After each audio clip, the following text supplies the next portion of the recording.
الحمد للہ رب العالمین والصلاة والسلام علی سید المرسلین اما بعد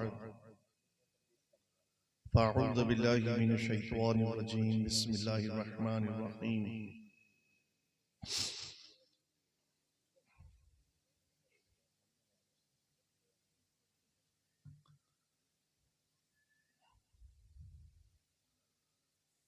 پڑھیے الصلاۃ والسلام علیک یا رسول اللہ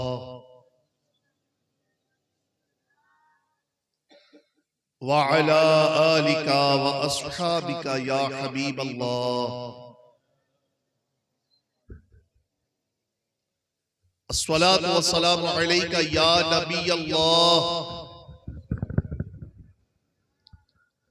وعلى آلك وأصحابك يا نور الله وعلى آلك وأصحابك يا نور الله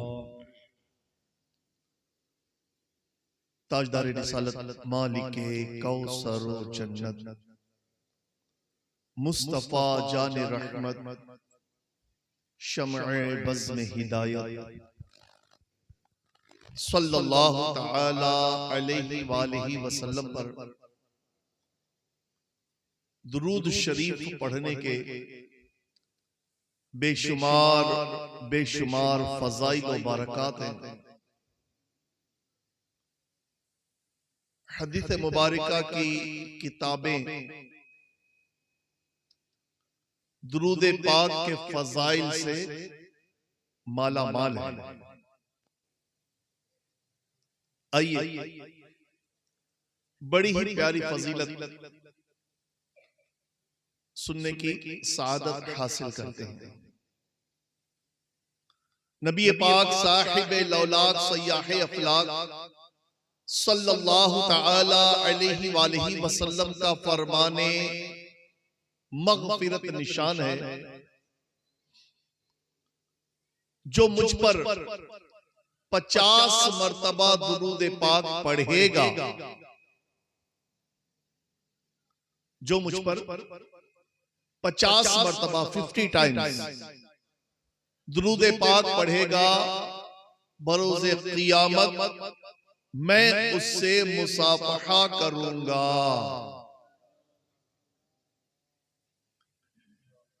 اے میرے پیارے اسلامی بھائیو،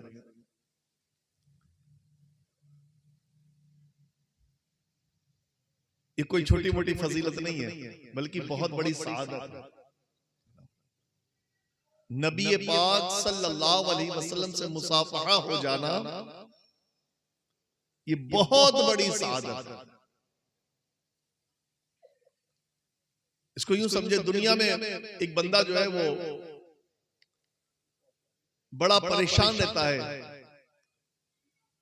بلکہ اس کی اپنی کوشش ہوتی ہے مدینہ،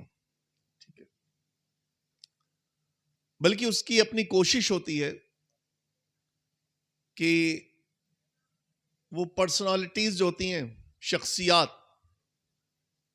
کسی طرح سے ان کے ٹچ میں آ جاؤں میں، ان کے ساتھ ملاقات ہو جائے، ان کے ساتھ ایک فوٹو ہو جائے۔ آج تو سیلفی کا دور ہے، تو سیلفی کے لیے ایک تعداد بے قرار رہتی ہے کہ فلاں کے ساتھ سیلفی ہو جائے، فلاں کے ساتھ سیلفی ہو جائے۔ اور یہ سیلفیز کا جو ایک چسکا ہے نا،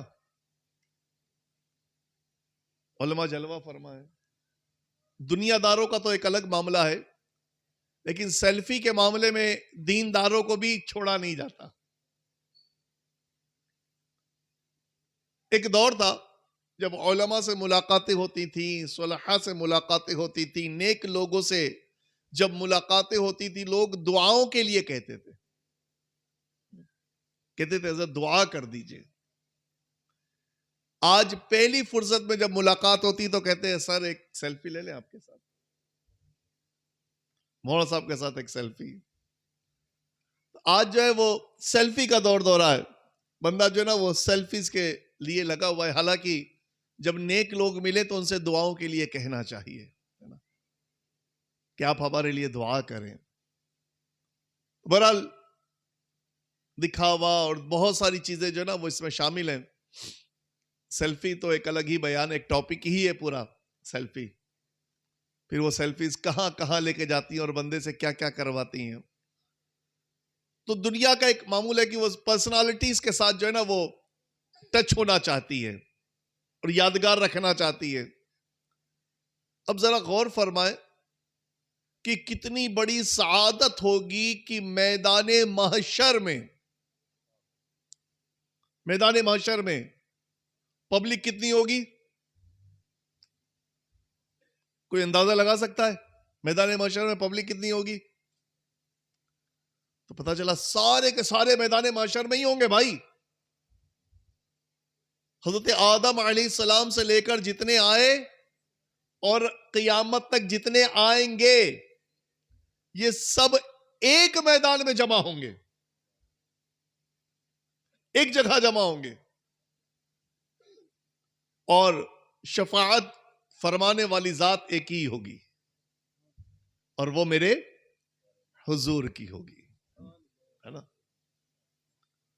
وہ دن حضور کا ہوگا کہ نبی پاک صلی اللہ علیہ وسلم کی جلوہ گری ہوگی، آقا صلی اللہ علیہ وسلم شفاعت فرمائیں گے. اب ذرا غور فرمائے کہ جب نفسی نفسی کا عالم ہوگا، کوئی کسی کا پرسان حال نہ ہوگا، ایسے میں اس بندے کے لیے کتنی بڑی سعادت ہوگی کہ وہ ایسے مجمع میں بھی حضور سے مصافحہ کرے گا.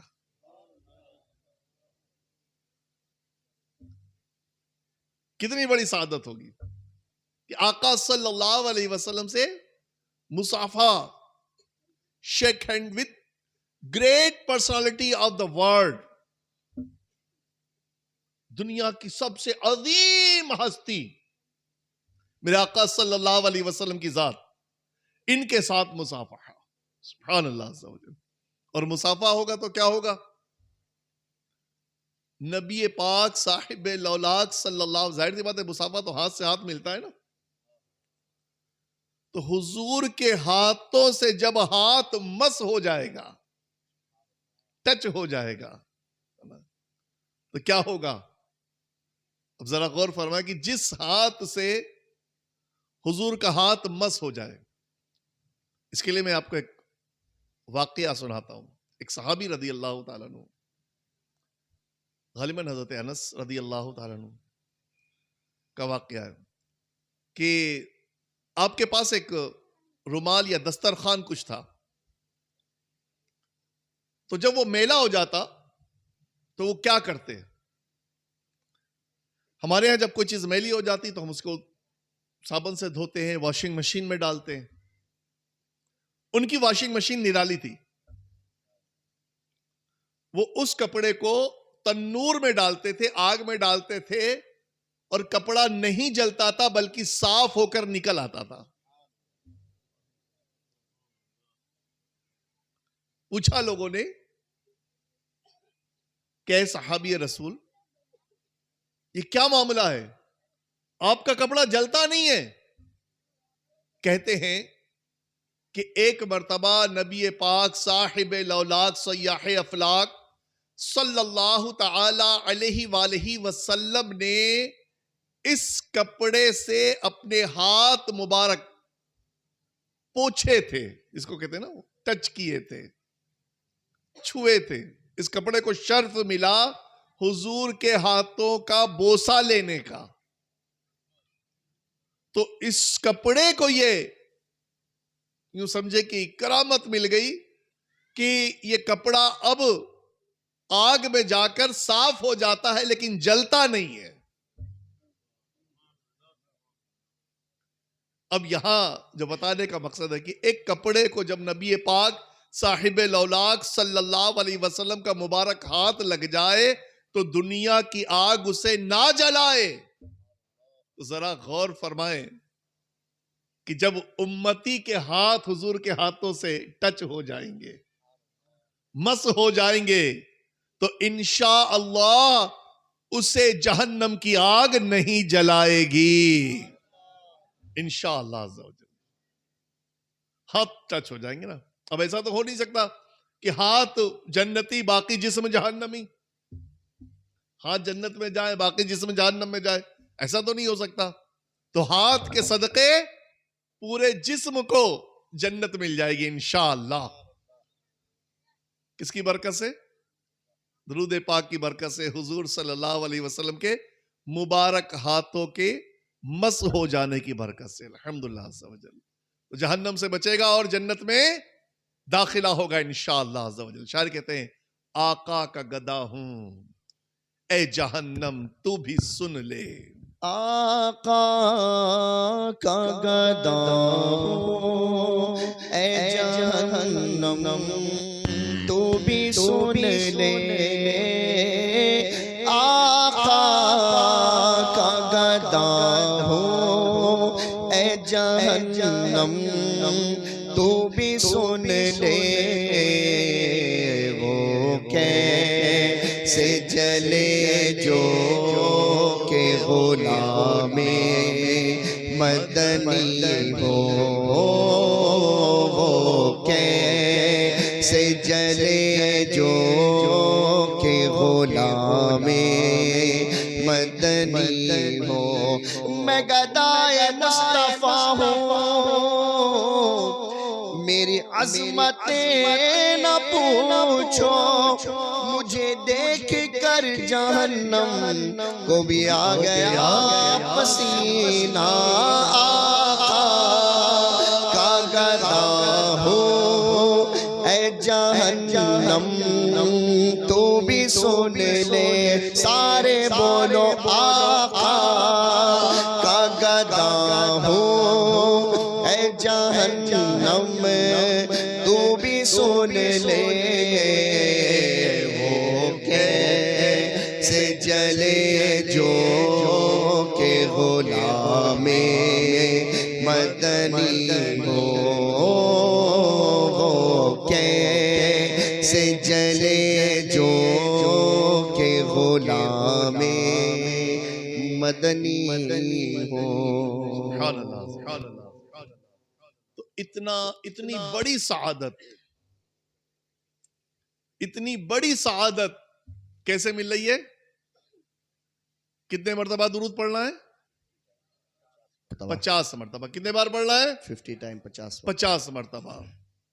تو آج نیت کر لیں انشاءاللہ کہ ہم پیارے محبوب دانائے غیوب صلی اللہ علیہ وسلم پر 50 مرتبہ درود پڑھیں گے انشاءاللہ. کون کون پڑھے گا بھائی؟ انشاءاللہ سارے پڑھیں گے انشاءاللہ. ماشاءاللہ عاشقان رسول بیٹھے ہیں. یہ تو ان کے لیے تو گنتی کیا ہے، 50 مرتبہ کیا اور 500 مرتبہ کیا بھائی. واہ سبحان اللہ. پڑھتے جائیں پڑھتے جائیں. حضور پر درود پڑھ لیں نا. الحمدللہ. شاعر کہتے ہیں نا وہ ہر درد کی دوا ہے صلی علی محمد، تعویذ ہر بلا ہے صلی علی محمد. مسئلہ کوئی بھی ہو، بیماری ہے، دکھی ہے، بے روزگاری ہے، پریشانی ہے، بچوں کا مسئلہ ہے، یہ جو بھی ہے درود پاک. اور صرف یہیں تک نہیں، دنیا تک نہیں، نزعہ میں آسانی چاہتے ہیں. اگر چاہتے ہیں کہ کلمہ نصیب ہو جائے، سبحان اللہ، چاہتے ہیں کہ جب میری نزعہ کا وقت ہو تو شیطان لعین نہیں بلکہ رحمت للعالمین ہمارے سرحانے تشریف لائے ہیں. تو کیا کرنا ہے؟ درود پاک پڑھنا ہے. پھر یہیں تک نہیں، چاہتے ہیں کہ قبر میں سوالات میں آسانی ہو جائے، چاہتے ہیں کہ عذاب قبر سے بچ جاؤں، چاہتے ہیں کہ میری قبر نور بن جائے، چاہتے ہیں کہ میری قبر میں جنت کی کیاری میری قبر بن جائے. اگر چاہتے ہیں کہ میرے محبوب ہماری قبر میں جلوہ فرمائیں، جلوہ نمائی کریں، تو کیا کرنا ہے؟ کیا کرنا ہے بھائی؟ درود پاک پڑھنا ہے. اور صرف یہیں تک نہیں، میدان معاشر میں اگر سرخروئی چاہتے ہیں، اگر میزان پر آسانی چاہتے ہیں، پل صراط پر آسانی کے ساتھ گزرنا چاہتے ہیں، محبوب کے مبارک ہاتھوں سے جام کوثر چاہتے ہیں، محبوب کی شفاعت کے طلبگار ہیں، محبوب کا قرب چاہیے، تو کیا کرنا ہے؟ درود پاک پڑھنا ہے۔ کیا پڑھنا ہے؟ درود پاک پڑھنا ہے۔ اور پھر جنت میں بھی حضور کا قرب اگر چاہتے ہیں، ہے نا، ایسی جگہ چاہتے ہیں جہاں پیارے آقا صلی اللہ علیہ وسلم کو میں دیکھا کروں، سبحان اللہ، جنت الفردوس میں نا۔ شاعر تو بڑی پیاری تمنا کرتے ہیں کہ چھپ چھپ کے جہاں سے کہ انہیں دیکھ سکوں میں، بلکہ شیخ طریقت امیر اہل سنت کی تمنا ہے کہ چھپ چھپ کے جہاں سے کہ انہیں دیکھ سکوں میں، جنت میں مجھے ایسی جگہ میرے خدا دے۔ سبحان اللہ، حضور کا دیدار کرنا چاہتے ہیں، بلکہ دنیا میں بھی اگر نبی پاک صلی اللہ علیہ وسلم کا دیدار کرنا چاہتے ہیں تو کیا پڑھنا ہے؟ درود پڑھنا ہے۔ انشاءاللہ، اپنا وظیفہ بنا لیجئے، اٹھتے بیٹھتے چلتے پھرتے انشاءاللہ پیارے محبوب پر درود پڑھتے رہیں گے انشاءاللہ۔ پڑھیں گے سارے؟ انشاءاللہ، سب پڑھیں گے بھائی؟ انشاءاللہ، کیا بات ہے، ماشاء اللہ ماشاء اللہ۔ سارے وظیفوں سے بڑھ کے وظیفہ دیا جی، جا رہا ہے۔ تمام وظیفوں سے بڑھ کر وظیفہ ہے۔ اب اس وظیفے کی ایک امپورٹنس میں آپ کو بتا دوں۔ بندہ جب عمرے کے لیے اور حج کے لیے جاتا ہے نا مکہ مکرمہ، اور طواف کعبہ کرتا ہے، 7 چکر لگانے ہوتے ہیں، ہر چکر کی مختلف دعائیں ہیں، الگ الگ دعائیں ہیں۔ پہلے چکر کی الگ دعا ہے، دوسرے چکر کی الگ دعا ہے، تیسرے چکر کی الگ دعا ہے۔ علماء فرماتے ہیں دعا اگر یاد ہے تو دعا پڑھی جائے، لیکن عموماً ہوتا ہے کہ دعائیں اس طرح کی ہوتی لوگوں کو یاد نہیں ہوتی۔ علماء فرماتے ہیں کہ ہر چکر میں کا بہترین وظیفہ جو ہے وہ حضور پر درود پاک پڑھنا ہے، حضور پر درود پڑھا جائے۔ تو ہمیں بڑا پیارا نسخہ مل گیا کہ پیارے محبوب پر درود پڑھیں گے انشاءاللہ بیڑا پار ہوگا انشاءاللہ۔ لیکن افسوس میں بتاؤں آپ کو، تعداد ہے، جانتی بھی بہت کچھ ہے لیکن عمل نہیں کرتی۔ دن گزر جاتا ہے دنیا کی محبت میں، بہت ساری باتیں کرتے بیٹھ کر، بہت ساری باتیں ہو رہی ہیں بھائی جناب، وہ چیٹنگ ہو رہی ہے، میٹنگ ہو رہی ہے، باتیں ہو رہی ہیں، سب کچھ ہو رہا ہے، سارا وقت جو ہے نا وہ ہمارا جا رہا ہے۔ ان کی اسلامی بہنیں بھی اسی طرح گھروں میں بیٹھ جاتی ہیں اور ان کی شروع کر دیتی ہیں، کبھی ان کی باتیں تو کبھی اس کے گھر کی باتیں تو کبھی اس کے گھر کی باتیں، تو کبھی فلانی کے گھر کا مسئلہ تو فلانی کے گھر کا مسئلہ، یہ سارا ان کا چل رہا ہوتا ہے۔ اتنا ٹائم ہونے کے بعد بھی، اتنا وقت ملنے کے بعد بھی درود پاک نہیں پڑھا جاتا۔ نماز کے لیے تو بندہ کہتا ہے یار میرے پاس ٹائم نہیں ہے، یہ مسئلہ ہے۔ بھائی درود پاک تو آپ کے لیے ایزی کر دیا گیا، نماز تو پڑھنی ہے، لیکن درود پاک تو اور آسان آپ کے لیے وظیفہ ہے کہ درود تو آپ کام کرتے ہوئے بھی پڑھ سکتے ہیں، کام پہ جاتے ہوئے بھی پڑھ سکتے ہیں، کام سے آتے ہوئے بھی پڑھ سکتے ہیں، آپ دکان پر بیٹھے ہوئے تو بھی درود پاک پڑھ سکتے ہیں، گھر کے باہر بیٹھے تو درود پاک۔ ہمارے یہاں شام ہوئی اور پنچایت جم گئی، باہر بیٹھے ہوئے باتیں کر رہے ہیں، لگتا ہے جنگ یہی فتح کر لیں گے یہیں پہ بیٹھ کے، ایسا لگتا ہے نا۔ سارے پورے جو نا وہ پوری دنیا کی خبریں لے کے ہمارے جو نا وہ بزرگوار بیٹھ جاتے ہیں، نوجوان بھی بیٹھ جاتے ہیں، اور پھر وہ ادھر کی چرچا تو ادھر کی، پوری دنیا کی چرچا کرتے لیکن درود پاک نہیں پڑھتے۔ اب ذرا غور فرمائیں، ایسی مجالسیں، ایسی محفلیں، یعنی جہاں لوگ جمع ہو، نہ اللہ کا ذکر ہو نہ حضور پر درود پاک پڑھا جائے، تو ایسی محفلوں کا کیا کہا جائے گا؟ ان کے تعلق سے کیا آتا ہے؟ ظاہر سی بات ہے کہ ان میں برکت نہیں مل سکتی، ان محفلوں میں برکت نہیں مل سکتی۔ تو اے میرے پیارے اسلامی بھائیوں، اپنا وظیفہ بنائیں، جب بھی وقت ملے اللہ کا ذکر کریں، محبوب کا ذکر کریں، حضور پر درود پاک پڑھیں، تو انشاءاللہ برکتیں دونوں جہاں میں نصیب ہوں گی۔ کریں گے انشاءاللہ؟ انشاءاللہ۔ صلو علی الحبیب، پڑھیے درود شریف، اللہم صلی علی سیدنا و مولانا محمد سیدنا شفینا حبیبنا مولانا صلو محمد علیہ بارک الصلاۃ وسلم، والسلام علیک یا حبیب صلاۃ و سلام علیک یا سیدی یا رسول اللہ صلی اللہ تعالی علیہ وآلہ وسلم۔ پیارے اسلامی بھائیوں، الحمدللہ عز و جل ہم سب دعوت اسلامی کے سنتوں پر اجتماع میں حاضر ہیں.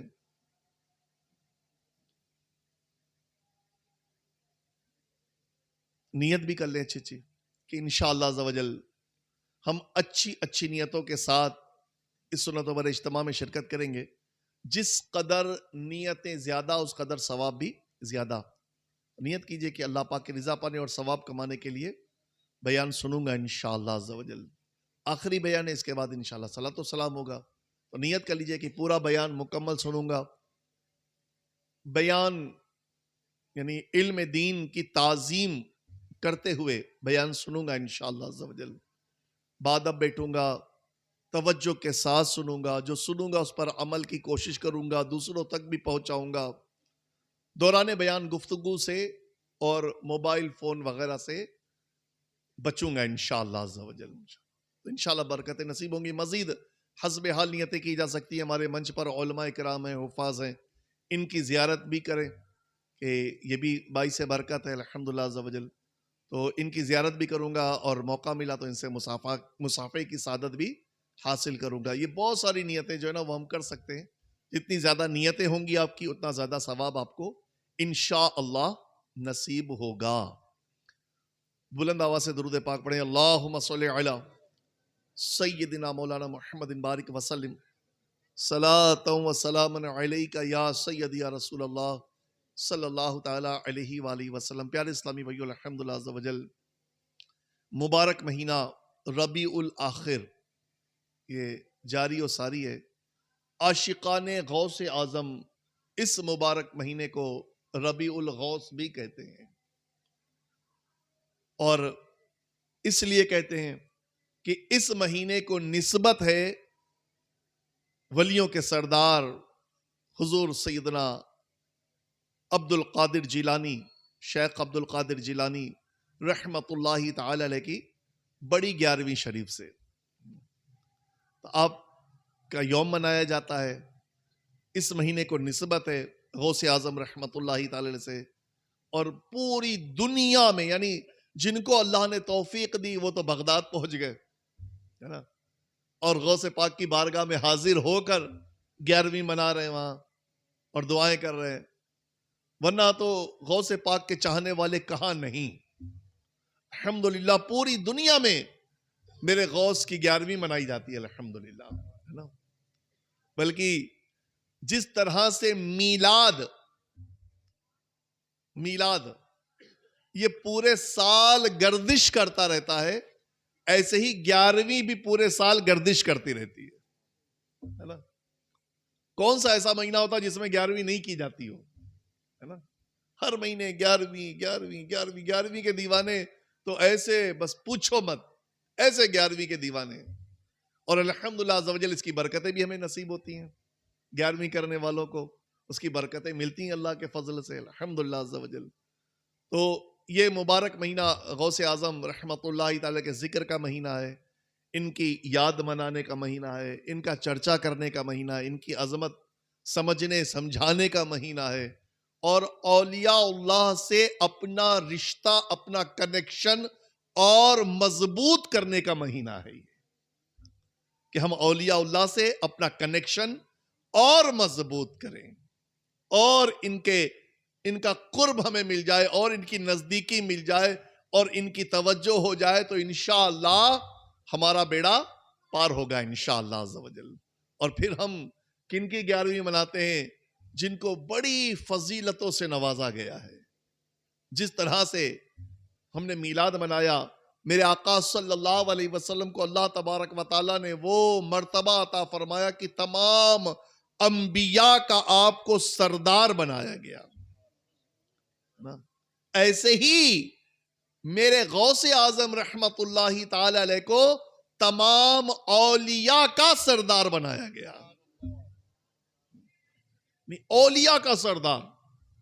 اب ذرا سوچیں کہ شان کیا ہے اولیاء کی، اولیاء کی شان کیا ہے. تو اولیاء کی شان بیان کرتے ہیں، بلکہ رب خود بیان فرماتا ہے. حدیث قدسی ہے کہ پیارے آقا صلی اللہ علیہ وسلم فرماتے ہیں کہ اللہ تبارک و تعالی فرماتا ہے کہ کوئی بھی مفہوم عرض کر رہا ہوں کہ کوئی بھی فرائض کی ادائیگی کے ساتھ، یعنی کوئی شخص فرائض سے بڑھ کر کوئی چیز ایسی نہیں جس سے میرا قرب حاصل کرے، یعنی نماز، روزہ، حج، زکوٰۃ، ان کی پابندی اگر کوئی کرتا ہے تو اللہ تعالیٰ فرماتا ہے وہ میرا قرب حاصل کرتا ہے. پھر فرماتا ہے کہ نوافل کے ذریعے وہ میرا قرب حاصل کرتا رہتا ہے. یعنی اب وہ نوافل کی کثرت کرتا ہے، تہجد بھی پڑھتا ہے، اشراق و چاشت بھی پڑھتا ہے، اوابین بھی پڑھتا ہے، نفلی کام کرتا ہے، نفلی صدقات کرتا ہے، یہ بہت سارے نفلی کام کرتا ہے جس کے ذریعے وہ میرا قرب حاصل کرتا رہتا ہے. یہاں تک، کہاں تک؟ یہاں تک کہ میں اسے اپنا محبوب بنا لیتا ہوں. اسے اپنا محبوب بنا لیتا ہوں، اللہ تعالیٰ فرما رہا ہے. اور جب کسی کو اپنا محبوب بنا لیتا ہوں، اللہ فرما رہا ہے جب کسی کو اپنا محبوب بنا لیتا ہوں، اپنا دوست بنا لیتا ہوں، تو پھر کیا ہوتا ہے؟ اللہ تعالیٰ فرماتا ہے پھر میں اس کی زبان ہو جاتا ہوں جس سے وہ بولتا ہے، میں اس کے کان ہو جاتا ہوں جس سے وہ سنتا ہے، میں اس کی آنکھ ہو جاتا ہوں جس سے وہ دیکھتا ہے، میں اس کے ہاتھ ہو جاتا ہوں جس سے وہ پکڑتا ہے، میں اس کے پاؤں ہو جاتا ہوں جس سے وہ چلتا ہے. پھر اللہ فرماتا ہے کہ اب اگر یہ مجھ سے کوئی دعا کرے تو میں اس کی دعا قبول کرتا ہوں. سبحان اللہ. اور یہ مجھ سے اگر پناہ مانگے تو میں اسے ضرور پناہ دیتا ہوں. سبحان اللہ. یہ کس کی شان بیان کی گئی؟ اللہ کے ولی کی. کیسی شان ہے، کیسی پکڑ؟ یعنی اب وہ آنکھیں تو اسی کی ہیں، زبان تو اسی کی ہے، ہاتھ تو اسی کے ہیں، یہ سب کچھ اسی کا ہے، لیکن اس میں خدائی طاقتیں شامل ہو جاتی ہیں. اب یہ دیکھتا ہے تو خدائی طاقت سے دیکھتا ہے، یہ سنتا ہے تو خدائی طاقت سے سنتا ہے، یہ چلتا ہے تو خدائی طاقت سے چلتا ہے. تو وہ طاقتیں اس میں جو ہے نا وہ کام کرنا شروع کر دیتی ہیں.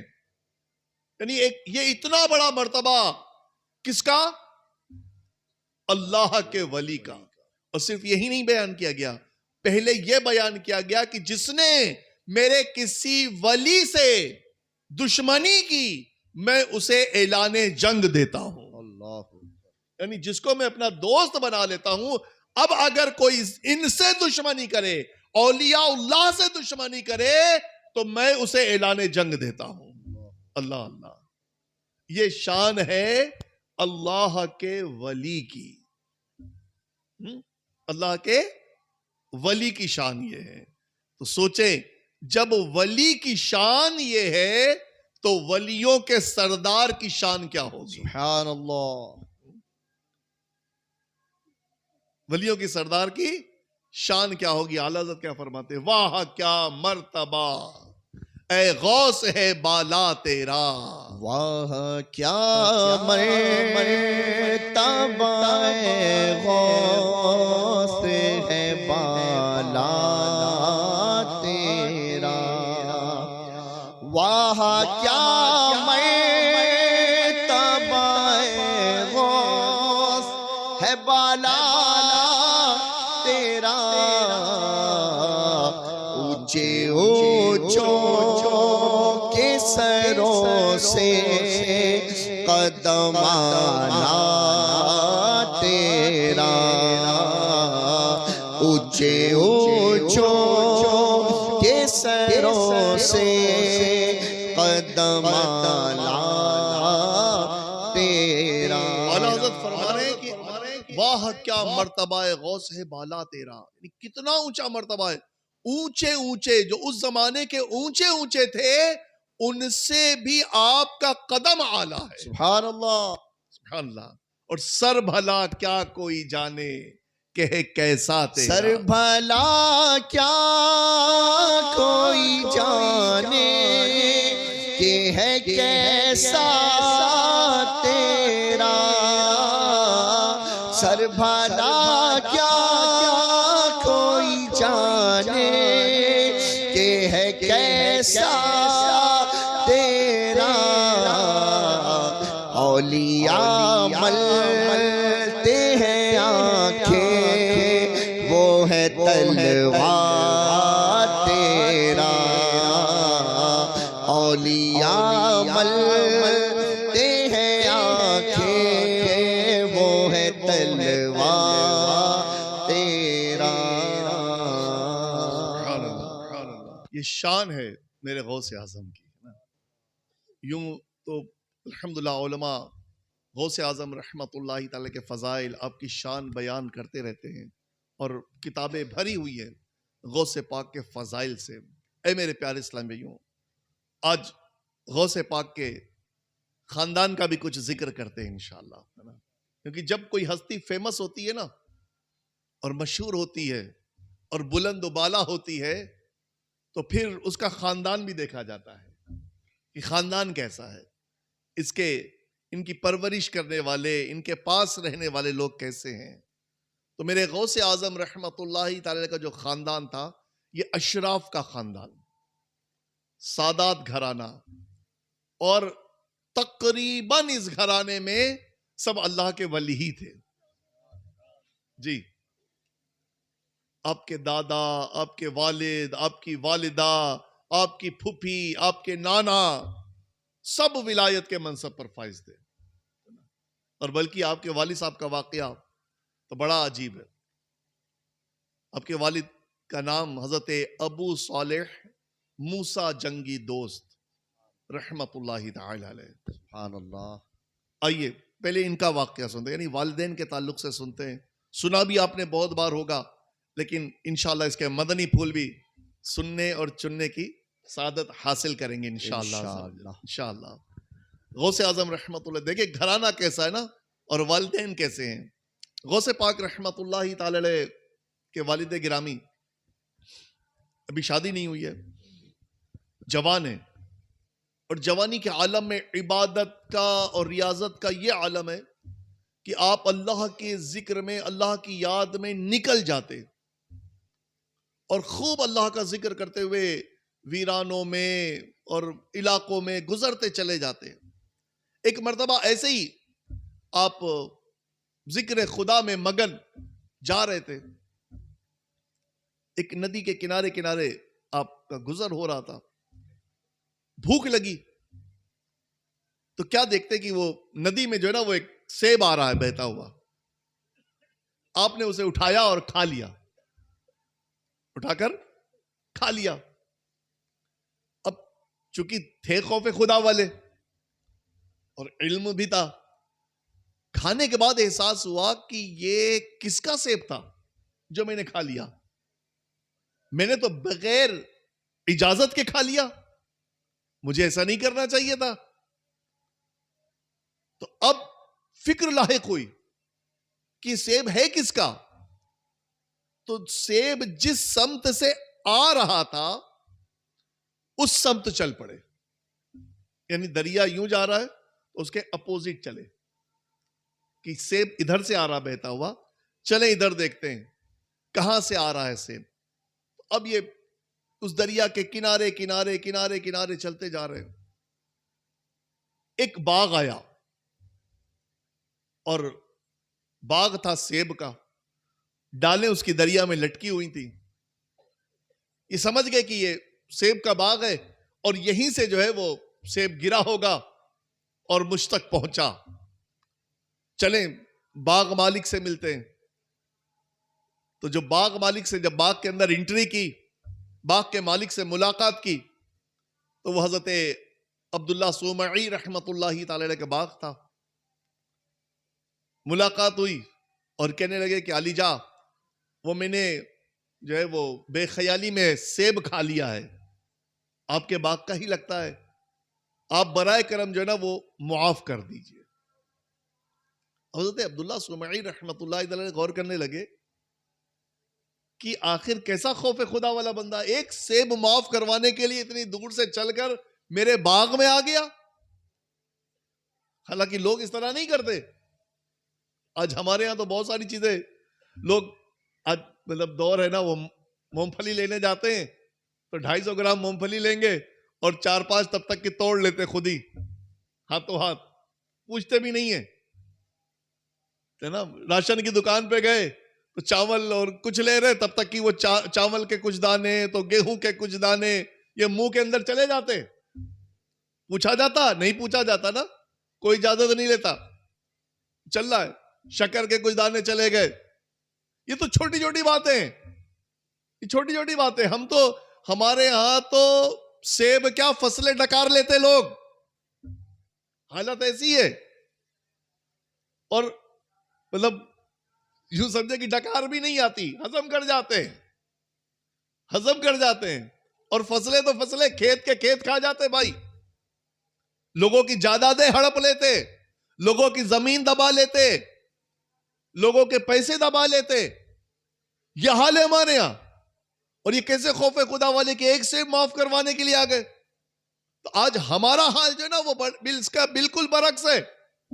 ہم تو پتہ نہیں کو بس کھائے جا رہے, ادھر سے مل جائے ادھر سے مل جائے, کس سے پوچھنا ہے کیا پوچھنا ہے. نہ بھائی, پوچھتے کچھ نہیں, ہم تو سیدھے کام دکھا دیتے ہیں. چھوٹی موٹی چیزوں تو پوچھ بھی لیا جائے, بڑی چیز مل جاتی تو کوئی نہیں پوچھتا پھر. اور ایک دوسرے کے حقوق پامال کرنے کا گویا کہ ایک سلسلہ چل رہا ہے.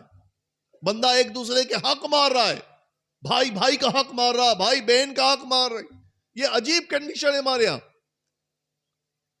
سنیے حالت کیا ہے اور دین کیا کہتا ہے. اعلی حضرت رحمت اللہ تعالی علیہ فرماتے ہیں کہ جس نے کسی کے 3 پیسے بھی دبائے, 3 پیسے, اعلی حضرت فرما رہے ہیں کہ جس نے کسی کے 3 پیسے بھی دبائے تو بروز قیامت اس کے عوض 700 با جماعت نمازیں دینی پڑیں گی. اللہ اکبر. 3 پیسے, آج 3 پیسے نہیں چلتے بھائی. 3 روپے تو پھر سوچے 3 پیسے کے 700 تو 3 روپے کی کتنی, تو پھر مزید 3 روپے کہاں, آج تو 3000 تو 30,000 تو 3 لاکھ ہے نا, کتنا کتنا کھایا جا رہا ہے. 3 پیسوں پر 700 با جماعت نمازیں, وہ بھی نمازیں با جماعت. ہماری با جماعت نمازیں ہیں کتنی, غور کرے آدمی کہ ہماری با جماعت نمازیں کتنی ہیں. اور ہیں بھی اگر کچھ با جماعت نمازیں تو ہمیں کیا پتا کہ کتنی قبول ہے کتنی نہیں قبول ہے. ہمیں تو یہ بھی نہیں پتا کہ اس میں مقبول کتنی ہے. تو حالت ہماری یہ یعنی بالکل عجیب معاملہ ہے, نازک معاملہ ہے. اور اس کے بعد بھی ہمارا حال یہ کہ بس وہ ہمارے اندر ڈر نہیں ہے, خوف نہیں ہے. ہم بے دھڑک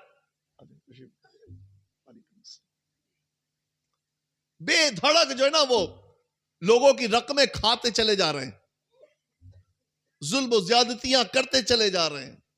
جناب وہ کیا ہے, چل رہا ہے صحیح, ارے یار چلتا ہے. بعض تو ایسے کہتے چلتا ہے. لوگ ایک چھوٹی موٹی چیزیں تو گنتی میں نہیں آتی, بڑے بڑے میں بھی مطلب جو ہے نا وہ جو بڑا ہے وہ قابض ہو جاتا ہے, جو چھوٹا ہے وہ. آج دنیا میں یہی چل ہی رہا نا, قبضے کی لڑائیاں چل رہی ہیں. کسی نے کسی پہ قبضہ کر لیا, کسی نے کسی پہ قبضہ کر لیا, اس کی لڑائیاں چل رہی ہیں. تو قابض جو ہو رہا وہ ظالم ہے, ظاہر سی بات ہے کہ جو قبضہ کر رہا ہے وہ ظالم ہے. اور ظلم کا جو انجام ہے نا یہ بے حد بھیانک ہے. آج اگرچہ اس نے کچھ چیزیں دبا لی, کچھ چیزیں جو ہے نا وہ رکھ لی, کچھ چیزوں سے لطف اندوز ہو جائے گا, وہ کتنے دن گل چھڑے اڑائے گا. ایک دن تو مرے گا نا, ایک دن تو قبر میں جائے گا, ایک دن تو اس کو حساب دینا پڑے گا. آج تم نے جو ہے وہ کھیت دبا لیا, آج تم نے زمین دبا لی, آج تم نے مکان دبا لیا, آج تم نے اس کے پیسے دبا لیے, آج تم نے جو ہے نا اس پر ظلم کیا. تو اے میرے پیارے اسلامی بھائیوں, کتنے دن اس سے لطف اندوز ہوگے, کتنے دن اس سے فائدے اٹھاؤ گے. ایک دن تو مرنا ہے نا, ایک دن تو مریں گے نا. پھر کیا ہوگا, پھر کہاں جائیں گے, پھر کسے پکاریں گے, کیا بنے گا پھر ہمارا جب حساب لیا جائے گا. کہاں سے لائے بھائی, کہاں سے لائے, دبا کے لائے تھے, کیا کیا, چھینا تھا, کیا کیا, دھوکہ دیا تھا, کیا کیا, ظلم کیا تھا. کیا جواب ہوگا ہمارے پاس, کیا بتائیں گے لوگوں کو. اللہ اکبر. ڈرنا چاہیے، ڈرنا چاہیے اور توبہ کرنی چاہیے. اور اگر یاد ہے کہ ہاں مجھ سے غلطی سے کسی کا مال دب گیا، زمین دب گئی، یہ ہو گیا، فوراً جا کر واپس کر دیں. ذرا بھی شرم نہ کریں، ذرا بھی شرم نہ کریں، فوراً جا کے واپس کریں. نہیں بھائی سوری، ہو گئے، غلطی ہو گئی، اب لے لیجئے، اب واپس کرتا ہوں، اب لے لیجئے، واپس کرتا ہوں. اللہ اکبر. آج تو حالت یہ ہے کہ لوگ مسجد کی جگہ پر، قبرستان کی جگہ پر بھی قبضے کر ڈالتے ہیں. ایسے بھی حالات، قبرستان کی جگہ پہ قبضے ہو رہے ہیں، مساجد کی جگہ پہ قبضے ہو رہے ہیں، مساجد کے جو کوارٹرز ہیں ان میں قبضے ہو رہے ہیں. بس وہ قبضہ قبضہ. بھائی کتنے دن رہو گے؟ کتنے دن مزے کرو گے؟ کیا ہوگا؟ ہمیں کسی پر ظلم نہیں کرنا چاہیے. ہمارا دین ظلم کے لیے نہیں کہتا، ہمارا دین تو معاف کرنے والا بتاتا ہے کہ معاف کرو، ظلم نہ کرو. کیونکہ ظالم جو ہوتا ہے نا وہ پھنسے گا، بہت برا پھنسے گا. مظلوم جو ہوتا ہے نا، مظلوم کی دعا اللہ پاک رد نہیں فرماتا، یاد رکھیے گا. مظلوم کی دعا قبول ہی قبول ہوتی ہے. کیا کرو گے؟ آج بندہ جو ہے نا، بہت سارے لوگ ہوتے ہیں رونا روتے ہیں کہ میرے ہاں تنگ دستی ہے، پریشانی ہے، مسئلہ ہے، بیماری ہے، یہ ساری چیزیں ہیں. غور کرے اس بات پہ پہلی فرصت میں. اچھا بندہ دیکھنا کیا لگتا ہے، کہیں آصف تو نہیں ہے، کہیں یہ تو نہیں ہے، کسی نے کرایا تو نہیں. پہلے یہ غور کرے کہ یار میں نے کسی کا حق تو نہیں دبایا، کسی پہ ظلم تو نہیں کیا میں نے کہ اس کی آہ نکلی ہو، اس نے دعا کر دی ہو میرے لیے. اور اس کی دعا جو ہے نا، اگر مظلوم دعا کرتا ہے دنیا بھی تباہ ہوتی ہے اور آخرت بھی تباہ ہوتی ہے. اے میرے پیارے اسلامیو، توبہ کا مقام ہے کہ ہم توبہ کریں. غوث پاک کے چاہنے والے سارے بیٹھے ہوئے ہیں، غوث پاک کے ماننے والے بیٹھے ہیں. غوث پاک کے والد صاحب کا عمل دیکھیں کہ صرف ایک سیب بخشوانے کے لیے سفر کیا اور کہاں تک پہنچے؟ حضرت عبداللہ سرمائی کے باغ میں پہنچ گئے. اچھا عبداللہ سرمائی تو سمجھ گئے کہ بندہ ہے خوف خدا والا، اس کا مزید امتحان لینا چاہیے، مزید امتحان لینا چاہیے. کیا کہتے؟ شرط لگاتے کہ نہیں ایسے تو نہیں معاف کروں گا. کوئی کہ اگر ہمارے یہاں کوئی ہوتا کہ یار سیب ہے چلو ٹھیک ہے معاف کیا کوئی مسئلہ نہیں، لیکن ولی کو پہچانتا ہے نا، ولی کو پہچانتے ہیں. تو ان کے یہ سمجھ گئے کہ ہے کوئی خوف خدا والا بندہ، ورنہ ایک سیب معاف کروانے کون آتا ہے؟ آپ نے کہا نہیں ایسے تو معاف نہیں کروں گا، بلکہ تمہیں 12 سال تک میرے کھیت، یہ میرے جو باغ ہے اس کی رکھوالی کرنی پڑے گی تمہیں. تو یہ کہتے ہیں پھر تو معاف کر دیں گے. تو پھر دیکھا جائے گا، پہلے 12 سال رکھوالی کرو. اللہ اکبر. 12 سال آپ نے صرف ایک سیب بخشوانے کے لیے 12 سال اس باغ کی نگہداشت کی آپ نے، وہاں رکھوالی کی آپ نے. اللہ اللہ، یہ کیسا خوف خدا تھا کہ جو ہے یہی نپٹ لو، جو بیٹر ہے وہ یہی حل کر لو، جو مسئلہ ہے یہی حل کر لو. آخرت کے لیے پینڈنگ ڈالیں گے نا تو پھر پھنس جائیں گے. پتہ نہیں کتنی باجماعت نمازیں دینی پڑے، پتہ نہیں کتنا کیا ہو، کہاں لائیں گے اتنے عمل. تو یہ جانتے تھے اللہ والے، انہوں نے کہا کہ نہیں بھائی دنیا کا مسئلہ دنیا میں حل کر لیتے ہیں، آخرت کے لیے پینڈنگ نہیں ڈالتے. تو یہ ایسے لوگ تھے. حضرت عبداللہ سرمائی نے فرمایا کہ 12 سال ہمارے باغ کی آپ کو رکھوالی کرنی پڑے گی. 12 سال انہوں نے رکھوالی کی، گزر گئے 12 سال. 12 سال گزرے جب نا، تو اب مزید ان کی جانچ ہو چکی تھی. اب یہ پہنچتے ہیں کہ 12 سال تو ہو گئے، اب مجھے اجازت عطا فرما دیں. حضرت عبداللہ سرمائی رحمت اللہ تعالی فرماتے ہیں کہ نہیں، ابھی شرط اور ہے، ایسے معاف نہیں ہوگا. ابھی ایک شرط اور ہے، تمہیں میری بیٹی سے شادی کرنی ہوگی. کہا اچھا. تو کہنے لگے لیکن سنو تو صحیح، میری بیٹی ہے کیسی؟ میری بیٹی ایسی ہے جو آنکھوں سے معذور ہے، پیروں سے معذور ہے، ہاتھ سے معذور ہے، کان سے معذور ہے، ایسی ہے. بظاہر اگر ہمارے یہاں مطلب دیکھا جائے تو وہ گوشت کا لوتھڑا ہے. اب یہ سوچے تو صحیح، یعنی جوانی کا عالم ہے آپ کا، اور یہ شرط ہے کہ شادی بھی کرنی ہے اور شادی بھی ایسی لڑکی سے کرنی ہے. نوجوان بیٹھے سوچتے جب شادی کی بات آتی نا تو ذہن میں ایک بات آتی ہے یار کہ وہ مطلب کیسی ہونی چاہیے. تو وہ ایک ہوتا ہے یار کہ خوبصورت ہو، دیکھنے میں ٹھیک ٹھاک ہو، صحت مند ہو، یہ تو کم سے کم ذہن میں آتا ہی ہے. لیکن یہاں پہلے ہی بتا دیا گیا کہ نہیں، جس سے شادی ہوگی وہ اس طرح کی ہے. دیکھا تو تھا نہیں، لیکن اللہ کا خوف دیکھیں، خوف خدا والے تھے نا کہ سیب معاف کروانا ہے، اس کے بغیر چارہ نہیں ہے، یہی حل کرنا ہے مسئلہ. زندگی لگا دیں گے لیکن سیب یہی معاف کروائیں گے. اللہ اکبر. آپ نے کہا ٹھیک ہے میں راضی ہوں. آپ کا نکاح ہوا. نکاح کے بعد جب آپ حجرہ عروسی میں گئے نا، کمرے میں، تو کمرے میں جب گئے تو فوراً پلٹ کر باہر آ گئے اور باہر حضرت عبداللہ سلمعی سے ملاقات کی. کہا کہ حضور اندر تو کوئی اور ہے. کہا کیا کہہ رہے؟ کہاں اندر کوئی اور ہے، اندر کوئی صحیح و سالم خوبصورت لڑکی بیٹھی ہوئی ہے جو دیکھ بھی رہی ہے، ہاتھ کی بھی صحیح ہے، پیر کی بھی صحیح ہے، کان کی بھی صحیح ہے، سن رہی ہے. وہ اندر تو کوئی خوبصورت لڑکی بیٹھی ہوئی ہے. آپ نے فرمایا تھا کہ ایسی ہے. تو حضرت عبداللہ سلمعی رحمت اللہ تعالی علیہ فرماتے ہیں اور مسکراتے ہیں اور کہتے ہیں بیٹا میں نے جو کہا تھا وہ اس لیے کہا تھا کہ میری بیٹی ایسی ہے کہ جس نے آج تک اپنی آنکھوں سے حرام نہیں دیکھا. میری بیٹی ایسی ہے جس نے اپنے کانوں سے آج تک حرام نہیں سنا. میری بیٹی ایسی ہے جس کے ہاتھ کبھی حرام کی طرف نہیں بڑھے.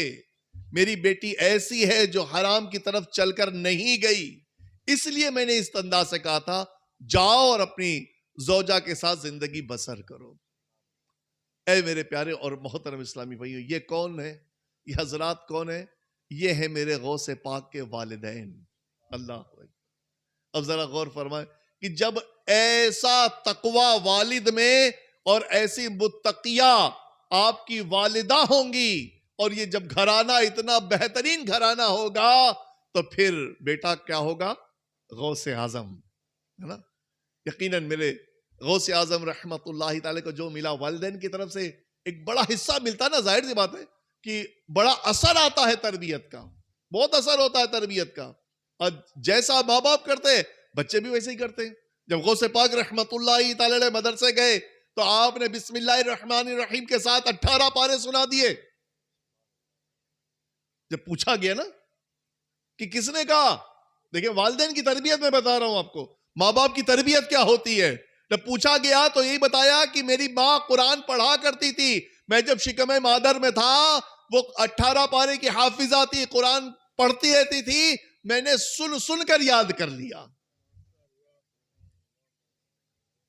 یہی تو بتایا نا. اب یہاں سن کے سبحان اللہ کہتے ہیں، ماشاء اللہ کہتے ہیں، لیکن یہاں ہمارے لیے سمجھنے کا مقام یہ ہے اے میرے پیارے اسلامی بھائیوں کہ یہ عمل تھا نا ان کی والدہ کا. آج ہمارے ہاں کیا ہوتا ہے، جب ہمارے گھر میں لوگ جو نا وہ جب حاملہ ہوتی ہیں تو پھر وہ کیا ہو رہا ہوتا ہے؟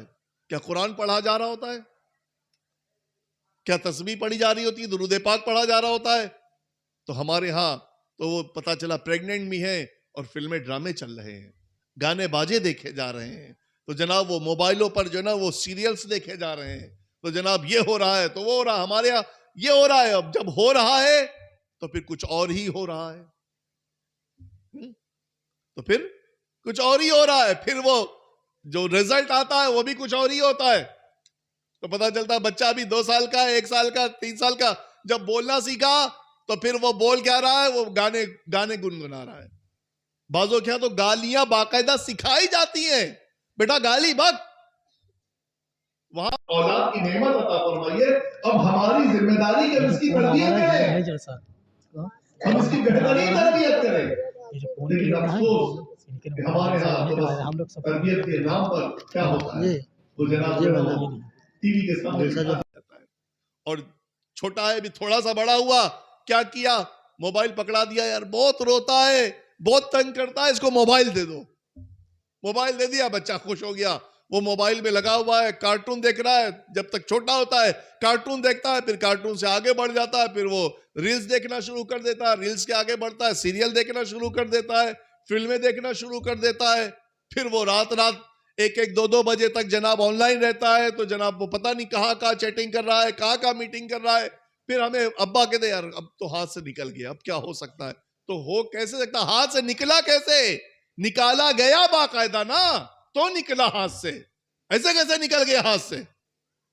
پھر کہتے ہیں ہاتھ سے نکل گیا, بیٹی ہاتھ سے نکل گئی, بیٹا ہاتھ سے نکل گیا. کیا تربیت کی تھی آپ نے, کیا سکھایا تھا آپ نے اس کو؟ تو باپ کہتا ہے یار میرے پاس ٹائم کہاں تھا میں سکھاتا, میں تو صبح چلا جاتا ہوں, رات کو آتا ہوں, اماں کو چاہیے تھا سکھاتے. تو اماں کہتی میرے پاس کہاں ٹائم تھا, جھاڑو ہم دیں, برتن ہم مانجے, کھانا ہم بنائے, ہمارے پاس کہاں ٹائم ہے. تو دونوں نے پلہ جھاڑ لیا کہ میرے پاس ٹائم نہیں ہے. تو پھر کون تربیت کرے گا, پڑوسی کریں گے, کون کرے گا تربیت بچوں کی, کون بچوں کو سکھائے گا؟ حالات عجیب سے ہے نا تربیت کے نام پر, اور پھر وہ بچے پتہ نہیں کہاں کدھر جا رہے ہیں. میرے پیارے اسلامی بھائیو, ہوش کے ناخن لو, نسلیں برباد ہو رہی ہیں, نسلیں برباد ہو رہی ہیں صرف بے توجہی کی بنا پر, کہ توجہ نہیں ہے نا, توجہ نہیں ہے. ہم بس وہ ادھر لگے ادھر لگے, بس لگے ہوئے ہیں, اپنے بچوں پر توجہ نہیں کہ ان کو کیا سکھانا چاہیے. نماز ان کو سکھانی چاہیے, نماز ہم نے نہ سکھائی ان کو نا. کوئی باپ بیٹھ کے نہیں سکھاتا, بیٹا چلو نماز سکھاتے تمہیں آج ہم, کبھی سکھائی؟ چلو غسل کا طریقہ سکھاتے تمہیں, کبھی بیٹھ کے سکھایا ہم نے؟ چلو وضو کا طریقہ سکھاتے تمہیں, سکھایا کبھی ہم نے؟ آج تمہیں حسد کے بارے میں بتائیں گے, آج تمہیں غیبت کے بارے میں بتائیں گے, آج تمہیں چغلی کے بارے میں بتائیں گے, آج تمہیں جو ہے نا وہ حقوق العباد کے تعلق سے بتاتے ہیں, حقوق اللہ کے تعلق سے بتاتے ہیں. کبھی ہم نے بچوں کو لے کر ہم بیٹھے, کبھی ہم نے اسلامک سٹوریز ان کو بیٹھ کر سنائی؟ نہیں, ٹائم ہی نہیں ہمارے پاس. ہم تو بس وہ جناب مطلب باپ کا رول یہ کہ وہ صبح جائے گا, شام میں آئے گا, رات میں آئے گا بھی تو وہ بھی موبائل پہ لگ جائے گا یا ٹی وی پہ لگ جائے گا, اور بچوں کو بھی بٹھا لے گا, آؤ دیکھو چلو. تو ٹی وی کے ذریعے تو ہماری تربیتیں ہو رہی ہیں, یا اسکول میں چھوڑ دیتے ہیں, یا پھر باہر ٹہل رہے ہیں بچے, دوسروں کی صحبتیں مل رہی ہیں اور ان کے ذریعے تربیت ہو رہی ہے. جو تھوڑا اسٹینڈرڈ لیول ہے وہ انگلش اسکول میں ڈال دیتا اپنے بچوں کو, اور غیر مسلموں کو دے دیتا ہے کہ جاؤ ہمارے بچہ مسلمان کا ہے, تربیت تم کر لینا. بچہ مسلمان کا ہے, تربیت آپ لوگ کرنا اپنے حساب سے, تو وہ اپنے حساب سے تربیت کر رہے ہوتے. تو یہ حال ہمارے معاشرے کا نا. اب دیکھیں تربیت کی کتنی اہمیت ہے. غوث پاک رحمت اللہ تعالیٰ کا وہ قافلہ بچے کو یاد ہوگا کہ جب آپ جیلان سے بغداد گئے تو راستے میں جب ڈاکوؤں نے آپ کو گھیرا نا, تو آپ نے کیا فرمایا؟ آپ نے اپنے 40 دینار دکھائے اور یہ فرمایا کہ میری ماں نے کہا تھا ہمیشہ سچ بولنا. یہ ہے ماں کی تربیت, یہ ہے باپ کی تربیت. اس کو کہتے ہیں تربیت, کہ ماں کی تربیت کام آئی نا. اور کیسی کام آئی کہ سب کا سامان بھی بچ گیا, اور وہ جتنے ڈاکو تھے وہ توبہ کرنے والے بھی بن گئے, سب تائب ہو گئے. یہ ہے تربیت. اللہ اکبر. اور ہمارا حال یہ کہ ہمارے یہاں عجیب حال میں تربیت ہو رہی ہے. بچہ بڑا ہوتا ہے, بڑھ رہا ہے, ٹھیک ہے بڑھ جائے گا, ہم سے کوئی مطلب نہیں ہے. پھر وہ آگے جا کے شکایتیں ہوتی ہیں کہ جناب یہ تو جو ہے وہ بے کہا نکل گیا, سنتا ہی نہیں اب تو کسی کی, اب تو مانتا ہی نہیں ہے. تو بھائی جناب آپ نے تربیت ہی اس انداز کی کیسے سنے گا, یہ کہاں سے سنے گا؟ تو اے کاش کہ ہم اپنی اولاد کو سکھانے والے بن جائیں نا, اپنی اولاد کی اچھی تربیت کرنے والے بن جائیں. جب ہم اچھی تربیت کریں گے تو انشاءاللہ تربیت رنگ لاتی ہے. یاد رکھیے گا, تربیت رنگ لاتی ہے اور فائدہ ملتا ہے الحمدللہ عز و جل. جسے میرے غوث پاک رحمت اللہ تعالی کی تربیت ہوئی تو دیکھیں کیا شان غوث پاک رحمت اللہ تعالی کی, کہ آپ کی والدہ خود جب آپ نے یہ ذہن بنایا نا کہ مجھے راہ خدا میں جانا ہے, اللہ کی راہ میں جانا ہے, آپ کی والدہ نے صرف اجازت نہیں دی, حالانکہ وہ اکیلی تھیں اور کوئی نہیں تھا, اکیلی تھیں, ایک بھائی آپ کے اور تھے, اکیلی تھیں, اس کے باوجود آپ نے اجازت بھی عطا کر دی اور جیلان کی سرحد تک غوث پاک کو چھوڑنے بھی آئیں اور فرمایا کہ جاؤ بیٹا علم دین حاصل کرو, اللہ کی راہ میں رہو, اب انشاءاللہ قیامت کے دن ملاقات ہوگی. اللہ اکبر. کروڑوں سلام ہو ایسی ماؤں پر, ہے نا. یہ کیسی مائیں تھیں کہ جو اپنے لاڈلوں کو جو ہے وہ دین کے لیے دے دیا کرتی تھی, چھوڑ دیا کرتی تھی کہ جاؤ راہ خدا میں جاؤ, دین کا کام کرو. آج اگر دعوت اسلامی والے بولے کہ بھائی 3 دن کے مدنی قافلے میں سفر کرنا ہے, بیٹے کو اجازت, تو گھر سے ہی جواب آتا ہے نہیں ہمارا بیٹا فری نہیں ہے, ابھی پڑھ رہا ہے, تو یہ کر رہا ہے, تو گھر کے کام ہیں, بہت سارے کام ہیں. 3 دن کے مدنی قافلے کی اجازت گھروں سے نہیں ملتی ہے کہ چلے بھائی. دعوت اسلامی والے کیوں لے کے جا رہے ہیں کہ آپ کے بچے کو جو کام آپ کا تھا آپ نہیں کر رہے ہو, چلو ہم کر لیتے ہیں, آپ دو تو صحیح, اجازت تو عطا کرو, اجازت تو دو. اس کو ہم انشاءاللہ نماز بھی سکھا دیں گے, غسل بھی سکھا دیں گے, وضو بھی سکھا دیں گے, ہم یہ سارے کام اس کے کریں گے, ہم اس کو اور بہت ساری سنتیں سکھا دیں گے. والدین کا ادب کرنے والا بن جائے گا, یہ ماں باپ کا کہنا ماننے والا بن جائے گا. جو کل تک آ کے دکھاتا تھا انشاءاللہ آ کے جھکا کر آپ سے بات کرے گا, بلکہ آپ کی قدم بوسی اور دست بوسی کرے گا. یہ آپ دو تو صحیح, تو فوراً انکار ہو جاتا, نہ ابھی کہاں, ابھی کہاں جائے گا, یہ ابھی نہیں جا سکتا, ابھی نہیں جا سکتا. پھر ہوتا کیا ہے, جب وہی بیٹا جو ہے نا وہ سرکش ہوتا ہے تو پھر آتے نا علماء کے پاس, مبلغین کے پاس کہ اب کچھ کریے حضرت, یہ تو بالکل آؤٹ آف کنٹرول ہو گیا, جہاں لے جانا وہاں لے جائیے. کتنے ایسے ہیں, میں جانتا ہوں کتنے ایسے جو اپنے بچوں کے لیے آئے کہ جس قافلے میں بھیجنا بھیج دو, یہ تو اب شرابیں پینے لگا, ہاں اس کی صحبت خراب ہو گئی, یہ شرابیں پی رہا ہے. حضرت جتنے دن کے لیے لے جانا چاہو لے جاؤ, جہاں لے جانا چاہو لے جاؤ, اس کو سدھارو اس کو. تو یہ بات بگڑی تب آئے آپ ہمارے پاس, جب سنبھلی ہوئی تھی تبھی دے دیتے تو کتنا اچھا تھا. ہر مہینے 3 دن ہی تو کہا جا رہا تھا کہ 3 دن مدنی قافلے میں سفر کرائیے, 3 دن مدنی قافلے میں سفر کرائیے. تب تو نہیں سمجھ میں آ رہا تھا, نہیں وہ دکان مکان کھیت کھلیان یہ سب دکھ رہا تھا کہ نہیں وہ 3 دن کے لیے کیا ہو جاتا بھائی, 3 دن کے لیے کیا ہو جاتا. ارے ہمارے اسلام کے تو مائیں جو ہے نا وہ اپنے بچوں کو دولہا پناہ بنا کر اسلام کے لیے پیش کرتی تھی. جی ہاں, چھوٹے چھوٹے نونہالوں کو تیار کر کر کے نبی پاک صلی اللہ علیہ وسلم کی بارگاہ میں لایا جاتا تھا کہ حضور قبول کر لیجئے اسے دین کی راہ میں. کربلا کا تپتا صحرا بھول گئے آپ, یہ مائیں اپنے لاڈلوں کو جو ہے نا وہ حسینی دولہا بنا بنا کر پیش کر رہی تھی کہ آقا قبول کر لیجئے. تو یہ کون سی مائیں تھیں اور یہ کیسا جذبہ تھا ان کے اندر. لیکن آج دنیا کے لیے بھیجنے کے لیے تیار ہے, دنیا کا فائدہ ہوگا, ہاں تو پھر وہ برٹن اور جناب وہ یو ایس اے, تو آسٹریلیا, تو جرمنی, وہ بھیج دو بھائی, جہاں بھیجو, ویزا لگنا چاہیے, جانا چاہیے عرب شریف, ہاں عرب شریف جائے, 2 سال کیا 5 سال رہ کر آئے, کوئی مسئلہ نہیں ہے, کوئی دقت نہیں ہے.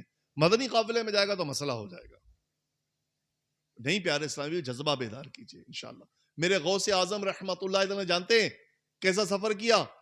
آپ تقریباً 18 سال کی عمر میں آپ نے گھر چھوڑا اور پھر پلٹ کر گھر کو آئے نہیں. بغداد شریف میں آپ کا مزار بنا نا, اور کیسا راہ خدا میں سفر کیا. آپ فرماتے ہیں 25 سال میں نے عراق کے جنگلوں میں گزارے ہیں. ایسا سفر, علم دین حاصل کیا, راہ خدا کے مسافر بنے, سیکھا, پیر و مرشد کی برکتیں حاصل کی, اور اس کے بعد سکھانے میں لگ گئے لوگوں کو, پھر تبلیغ دین میں لگ گئے, اور تقریباً 40 سال تک لوگوں کو واعظ و نصیحت فرمائی آپ نے. 40 سال تک واعظ و نصیحت کی. یہ ہے غوث پاک کی تعلیم. آج ہم صرف نظر و نیاز میں لگے ہوئے ہیں, نظر و نیاز. بہتر ہے, نظر و نیاز کی برکتیں ملیں گی, لیکن غوث پاک کی سیرت کو بھی تو سمجھنے کی کوشش کی جائے کہ میرے غوث اعظم رحمت اللہ تعالی علیہ کیا فرماتے ہیں, غوث پاک کا فرمان کیا ہے, غوث پاک کا انداز کیا ہے. غوث پاک رحمت اللہ تعالی کو نمازوں سے کیسی محبت ہے. آپ خود فرماتے ہیں کہ میری زندگی کے کچھ سال ایسے گزرے, 40 سال میں نے عشاء کے وضو سے فجر کی نماز ادا کی. کس کا فرمان ہے؟ غوث پاک کا فرمان. یہ عمل کس کا ہے؟ غوث پاک کا عمل ہے کہ عشاء کے وضو سے فجر کی نماز ادا فرما رہے ہیں, اور 11ویں بنانے والا اور 11ویں کھانے والا نہ عشاء پڑھے نہ فجر پڑھے. یہ کیسا غوث اعظم کا دیوانہ ہے. اور یہ کیسا غوث اعظم کا چاہنے والا ہے کہ کھا تو رہا ہے بھر بھر کے، ہاں مزے سے، ارے 11ویں کا کھانا ہے کھاؤ، فرمان پہ عمل نہ کرو. نمازوں سے کوئی محبت نہیں ہے آپ کو. نماز کے تعلق سے تو میرے آقا صلی اللہ علیہ وسلم فرماتے نماز میری آنکھوں کی ٹھنڈک ہے. یہ کیسا مسلمان ہے کہ نماز سے دور بھاگ رہا ہے؟ یہ اپنے علاقے کی مسجدوں کو آباد نہیں کرتا، یہ نماز کی دعوت نہیں دیتا، خود نہ پڑھتا ہے نہ گھر والوں کو پڑھواتا ہے. کیسی حالت ہے ہماری؟ ہم خالی بس وہ 11ویں سیلیبریٹ کر رہے ہیں. اے میرے پیارے سے بھی بے شک 11ویں کی برکتیں ہمیں نصیب ہوں گی. آپ سیلیبریٹ کریں گے انشاءاللہ بڑا فائدہ ہوگا، نظر و نیاز کا بڑا فائدہ ملے گا، لیکن عمل ضروری ہے. عمل ضروری ہے. نماز فرض ہے، یاد رکھیے گا. نماز فرض ہے، نماز ادا کرنی ہی کرنی ہے. اینی ہاؤ آپ کو نماز نہیں چھوڑنی بھائی، کسی صورت میں آپ کو نماز پڑھنی ہے. تو آج نیت کر لیجئے انشاءاللہ عز و جل کہ ہم سب نمازوں کی پابندی کریں گے انشاءاللہ. انشاءاللہ سارے کریں گے انشاءاللہ. انشاءاللہ ایک نیت یہ بھی ہو جائے گی ہم بھی انشاءاللہ نماز کی دعوت بھی دیں گے لوگوں کو. انشاءاللہ. جی نماز بچانی تو نماز کی دعوت بھی دینا شروع کر دیجئے. اپنے بچوں کو نمازی بنائیے، بچوں کی امی کو نمازی بنائیے، امی کی بارگاہ میں عرض کیجئے، ابو کی بارگاہ میں عرض کیجئے، بھائیوں سے کہیے، بہنوں سے کہیے، پڑوسیوں سے کہیے، جہاں جہاں آپ کے اٹھنا بیٹھنا ان سے بھی کہیے بھائی کہ نماز پڑھا کرو یار، نماز پڑھا کرو. نماز پڑھو گے دل کو سکون ملے گا، نماز پڑھو گے آنکھوں کو قرار ملے گا، نماز پڑھو گے ذہن کو سکون ملے گا. الحمدللہ نماز کی برکتیں، نماز سے تو دعائیں قبول ہوتی ہیں، نماز سے دعائیں قبول ہوتی ہیں، نماز بیماریوں سے شفا دلاتی ہے، نماز اندھیری قبر کا چراغ ہے. الحمدللہ نماز جنت کی کنجی ہے. اور نمازی کے لیے سب سے بڑی نعمت کیا ہے پتہ ہے؟ نمازی کے لیے سب سے بڑی نعمت یہ ہے کہ اسے بروز قیامت اللہ تبارک و تعالیٰ کا دیدار ہوگا. نمازی کے لیے بڑی نعمت ہے، جبکہ بے نمازی سے اللہ ناراض ہوتا ہے. جو جان بوجھ کر ایک نماز قضا کرتا ہے اس کا نام جہنم کے دروازے پر لکھ دیا جاتا ہے.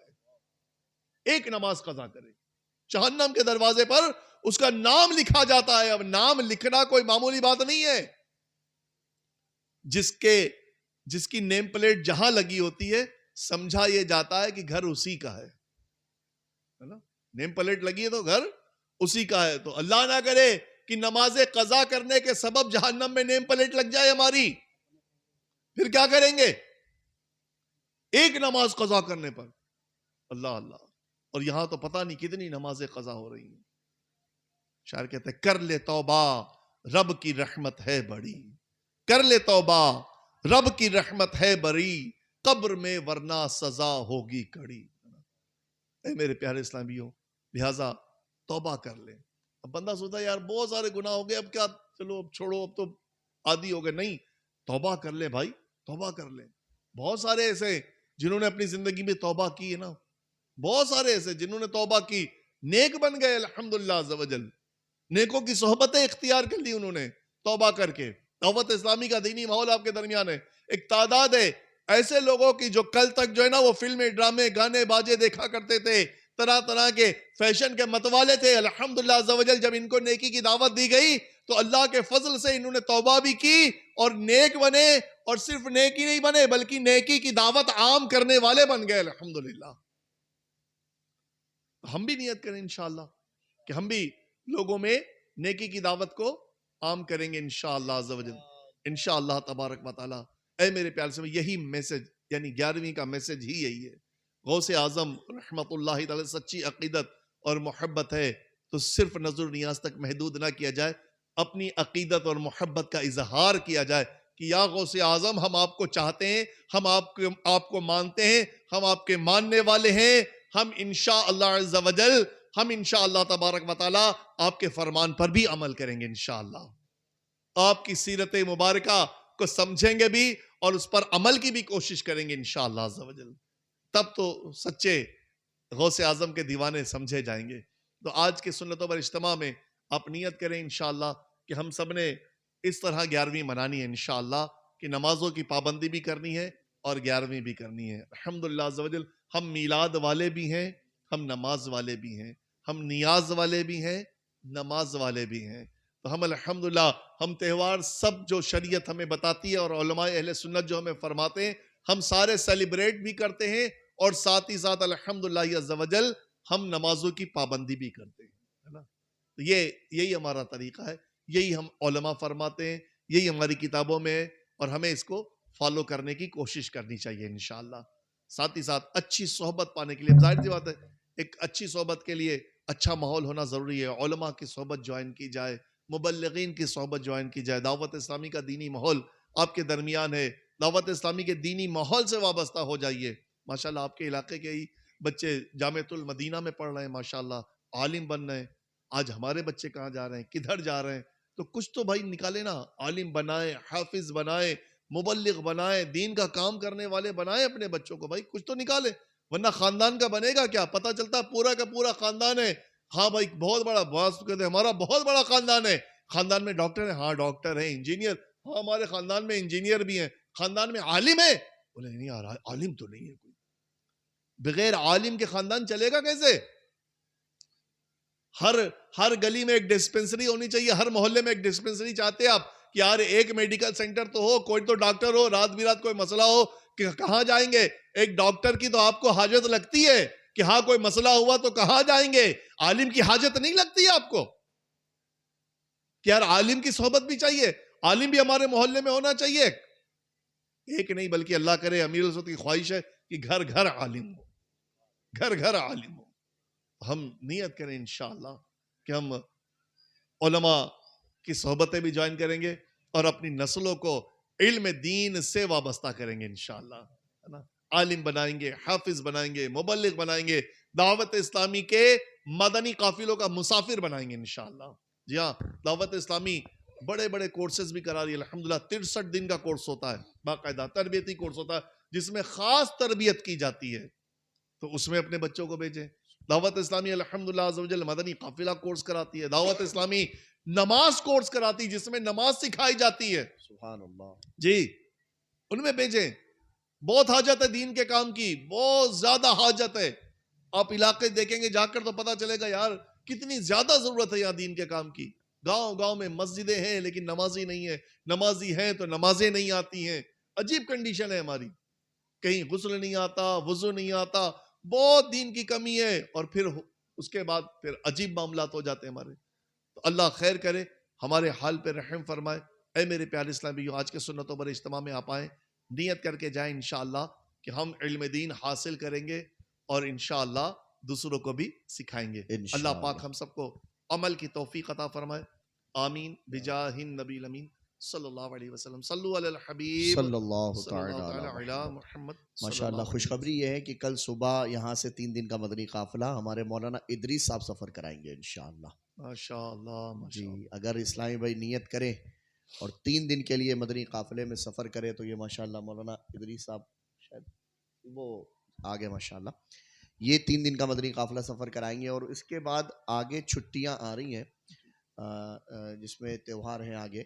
تو اس میں 12، 13 اور 14 نومبر 12، 13، 14 نومبر کو یہ 3 دن کے مدنی قافلے بھی انشاءاللہ سفر ہوں گے. اسلامی بھائی ہمارے مولانا ادریس صاحب سے اور یہاں علاقے کے جو اسلامی بھائی ہیں فیضان بھائی، ان سے کانٹیکٹ کریں اور 3 دن کے مدنی قافلے میں سفر کریں. بہت دور نہیں جائے گا، یہیں قریب 30، 35، 50 کلومیٹر خیر آباد شریف یا سیتا پور ہی مدنی قافلے انشاءاللہ یہ سفر ہوں گے، یا سدھولی کی طرف جائیں گے انشاءاللہ. یہی قریبی یہ مدنی قافلے رہیں گے. اللہ پاک ہم سب کو بھی راہ خدا میں سفر کرنے کی توفیق عطا فرمائے. آمین یا رب العالمین. آئیے صلاۃ السلام پڑھ لیتے ہیں.